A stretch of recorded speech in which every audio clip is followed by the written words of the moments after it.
ही कथा फक्त एका आईच्या प्रेमाची आणि तिच्या मुलाच्या खोडकरपणाची नाहीये, तर ह्या कथेत ब्रह्मांडाची काही रहस्य दडलेली आहेत. चला तर मग कृष्णाच्या बाललीलेच्या त्या अद्भुत जगात आपण प्रवेश करूया. कधी विचार केलाय की घरातल्या सगळ्याच्या सगळ्या दोऱ्या एकत्र केल्या तरी एका लहान मुलाला बांधायला त्या कमी का पडाव्यात? हे कसं शक्य आहे, नाही का? पण हाच प्रश्न आपल्याला एका खूप मोठ्या सत्याकडे घेऊन जातो. चला बघूया काय आहे हे रहस्य. चला आपण थेट त्या दृश्यातच प्रवेश करूया. डोळ्यासमोर आणा, यशोदा माता दही घुसळतीये. आणि फक्त दहीच नाही, तर सोबत कृष्णाची गोड गाणीही गातीये. तिच्या मनात, तिच्या हृदयात सगळीकडे फक्त आणि फक्त कृष्णासाठीचं प्रेम भरलेलं आहे. आणि हो, ह्याच साध्या सुंदर क्षणातून एका मोठ्या कथेला सुरुवात होते. पण प्रेमाच्या याच क्षणात एक छोटासा व्यत्यय येतो. भुकेलेला बाळकृष्ण येतो आणि दूध पिण्यासाठी हट्ट करू लागतो. यशोदा त्याला मांडीवर घेते, पण तितक्यात तिचं लक्ष चुलीकडे जातं. अरे देवा, दूध उतू चाललंय, आता काय करायचं? एका क्षणात तिला निर्णय घ्यावा लागतो आणि ती कृष्णाला तसंच सोडून दुधाकडे धावते. आता विचार करा, आईने असं अर्ध्यातच सोडून गेल्यावर त्या लहानग्या कृष्णाला काय वाटलं असेल? त्याला राग आला असेल, दुःख झालं असेल, की कदाचित अपमान वाटला असेल. त्याच्या त्या लहानशा मनातना भावनांचा जणू कल्लोळच उठतो. आणि मग तो जे काही करतो ते त्याच्या खोडकरपणाची खरी साक्ष देतं. बरं, यशोदा दूध सांभाळून परत येते आणि बघते तर काय, अरे बाप रे, सगळा पसारा, लोण्याचा माठ फुटलाय. आणि तिचा लाडका कान्हा, तो कुठे? तर तो चक्क शिंक्यावरचं लोणी काढून माकडांना खाऊ घालतोय. त्याच्या चेहऱ्यावर थोडी भीती आहे, पण डोळ्यांमध्ये मात्र खोडकरपणाची चमक स्पष्ट दिसतीये. आता पुढचं दृश्य तर आणखीच रंजक आहे. आईच्या हातात छडी आहे आणि कृष्णाच्या पायांमध्ये वेग. सुरू होतो एक पाठलाग. पण हा फक्त आई आणि मुलाचा पाठलाग नाहीये. हा आहे भक्त आणि भगवंतामधला पाठलाग. आणि हाच पाठलाग आपल्याला एका खूप मोठ्या सत्याची जाणीव करून देणार आहे. ज्या परमेश्वराच्या दर्शनासाठी मोठमोठे योगी, तपस्वी वर्षानुवर्ष तपश्चर्या करतात, तोच परमेश्वर आज आपल्या आईच्या प्रेमापोटी तिच्यापासून भीतीने पडतोय. विचार करा, हे केवढं मोठं आश्चर्य आहे. खूप धावपळीनंतर अखेर यशोदा कृष्णाला पकडते. आणि त्याचे ते काजळ लावलेले डोळे अश्रूंनी भरलेले ते पाहून यशोदेचं आईचं हृदय अगदी वितळून जातं. ती हातातली छडी फेकून देते. पण तरी शिस्त तर लावायलाच हवी, म्हणून ती त्याला बांधायचं ठरवते. पण तिला बिचाऱ्याला कुठे कल्पना होती की ती कुणाला बांधायला निघाली आहे. आणि इथेच या कथेला एक विलक्षण वळण मिळतं. बघा, यशोदेला काय वाटत होतं की ती आपल्या लहान मुलाला बांधतेय, पण खरं तर ती संपूर्ण ब्रह्मांडाला बांधण्याचा प्रयत्न करत होती. तिच्यासाठी तो फक्त तिचा खोडकर कान्हा होता, पण सत्य काय होतं? तो तर संपूर्ण विश्वाचा स्वामी होता. आणि मग एक चमत्कार घडायला लागतो. यशोदा एक दोरी आणते, ती कमी पडते. घरातल्या सगळ्या दोऱ्या जोडते, तरीही कमीच. अगदी प्रत्येक वेळी बरोबर 2 बोटं दोरी कमी पडते. आता हे काय गोड आहे? यशोदा फार थकून जाते. पण आई आहे ती, हार कशी मानेल? आपल्या आईला असं थकलेलं, घामेजलेलं पाहून शेवटी कृष्णालाच तिची दया येते.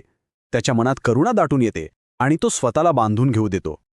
यातून एक गोष्ट अगदी स्पष्ट होते, देवाला जगातल्या कोणत्याही दोरीने बांधता येत नाही. त्याला बांधता येतं ते फक्त आणि फक्त भक्ताच्या शुद्ध निर्मळ प्रेमाने. बरं, तर आता कृष्णाला एका जड उखळ्याला बांधून ठेवलेलं आहे, पण त्याच्या मनात काहीतरी वेगळंच चाललंय. त्याची नजर अंगणातल्या त्या 2 मोठ्या झाडांवर खिळलीये. आता हा काहीतरी नवीन पराक्रम करणार असं दिसतंय. बघूया काय करतो तो. आणि कृष्ण खरंच एक अचाट गोष्ट करतो. तो ते जड उखळ आपल्या मागे ओढायला लागतो. ते ओढत ओढत तो त्या दोन्ही झाडांच्या मधल्या अरुंद जागेतून रांगत जातो. उखळ मध्येच अडकतं आणि कृष्ण एक जोरदार हिसका देतो. आणि काय आश्चर्य, प्रचंड मोठा आवाज होतो आणि ती दोन्ही जुळी झाडं मुळासकट उपटून पडतात. पण थांबा, या घटनेमागे एक खूप मोठं रहस्य दडलेलं आहे. कारण त्या पडलेल्या झाडांमधून 2 तेजस्वी दिव्य पुरुष प्रकट होतात. आता हे कोण आहेत? तर हे आहेत कुबेराचे पुत्र नलकुवर आणि मणिग्रीव. पण मग देवांचे पुत्र झाडं कसे काय बनले? यामागे एक मोठी कहाणी आहे. चला ती जाणून घेऊया. ही कहाणी आहे गर्वाच्या पतनाची आणि शेवटी भक्तीच्या विजयाची. झालं असं होतं की कुबेराचे हे दोन्ही पुत्र संपत्तीच्या आणि मद्याच्या नशेत पूर्णपणे धुंद झाले होते. एके दिवशी नारद मुनी तिथून जात असताना त्यांनी त्यांचा अपमान केला आणि मग नारदांनी त्यांना नम्रता शिकवण्यासाठी झाडं होण्याचा शाप दिला. पण त्यात एक आशीर्वादही दडलेला होता. की एके दिवशी स्वतः कृष्ण येऊन त्यांचा उद्धार करतील. आणि आज तो दिवस उजाडला होता. आता आपण या कथेच्या अगदी शेवटच्या टप्प्यात आलो आहोत.